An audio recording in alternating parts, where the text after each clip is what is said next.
Who's actually getting the most out of a home theater projector like this, and who should walk away before they spend a weekend's rent on a box of optics? Is the BenQ HT3560 a smart buy for the everyday movie night crew, or does it belong only in the hands of hardcore cinephiles with dedicated rooms? And, with a price tag that sits squarely in the premium but not flagship range, does it really deliver enough bang for the buck? Link is in the description if you want to check the product details on Amazon. I get it when you're looking at a projector, the first thing that scares you is ending up with a blurry, washed-out picture that looks better on a budget TV than on a dedicated screen. You've probably read a few headlines about 4K HDR and 95% DCI-P3 and thought, great, but will it actually make my living room feel like a cinema, or will I just end up with a giant flashlight? The hesitation is real because the projector world is littered with models that promise a cinema experience but require a dark room, a perfect throw distance, and a mountain of calibration to get close to the spec sheet. If you've never set up a projector before, the risk of buying the wrong thing is high enough that many people stay glued to their 55-inch TVs, even if they dream about a bigger screen.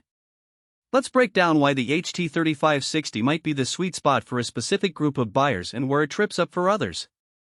First, the category, a true home cinema projector that aims to bring 4K UHD and HDR10+ into a living room environment. That's a different beast from a portable mini projector or a business presentation model. You're looking at a device that expects a relatively controlled lighting environment, a decent wall or screen, and someone willing to spend a bit of time on placement and keystone correction. If you have a dedicated media room, a dark basement, or at least a wall you can darken for a few hours a week, the HT3560 strengths start to line up. Who should buy it? The answer is anyone who watches a lot of movies, TV series, or even sports in a larger format than a TV can provide, and who values color accuracy enough to care about the 95% DCI-P3 coverage. The built-in 10-watt speakers are a nice touch if you're not planning on a full surround sound rig, but they're really just a convenient fallback for casual viewing. The real draw is the HDR10+ support, which, when paired with a decent source, think a 4K Blu-ray player or a streaming box that can output HDR10+, can produce punchier highlights and deeper shadows than a standard 1080p TV.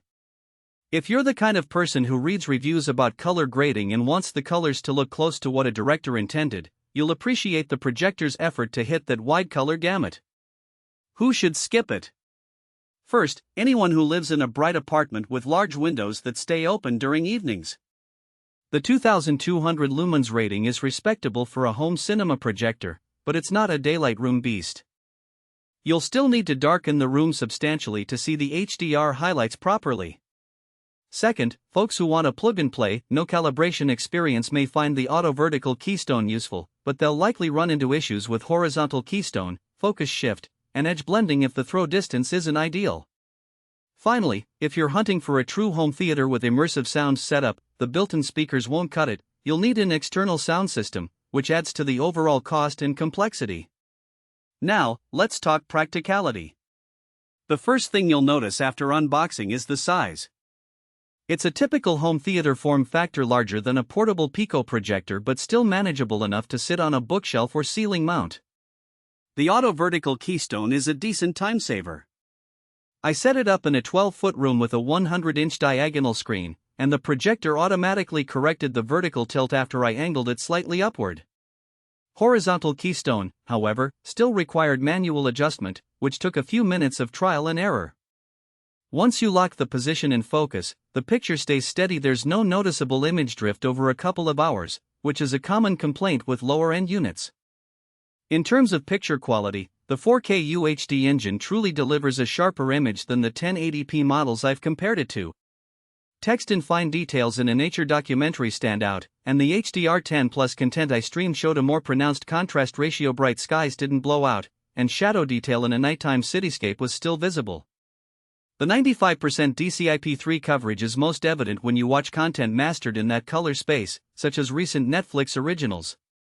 On a standard SDR TV, you might not notice the difference, but on a calibrated screen, the colors pop without looking oversaturated. One hidden trade-off is the lamp life.